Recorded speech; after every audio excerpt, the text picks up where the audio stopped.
moment, they tend to be very obscure species that are typically on islands. Not many people have heard of them. Certainly not many people have ever experienced them, and they sort of slide away into extinction without people really knowing about it. And certainly, over the next 8 to 9 years, that's what we will see.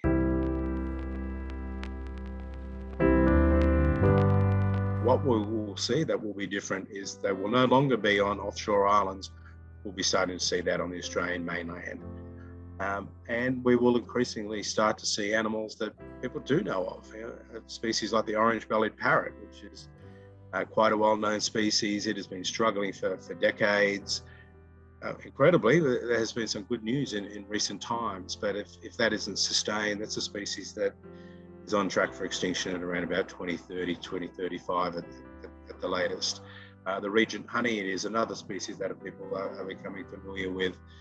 That's found throughout central New South Wales and central Victoria. Habitat loss being the #1 issue for that species, and as a species, without concerted action, we will lose by about 2035.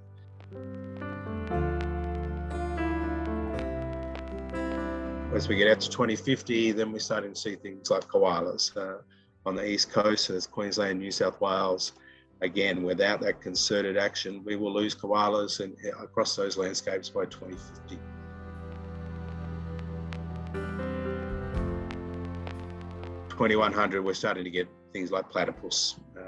Some very well-known species are in the frame in that time frame.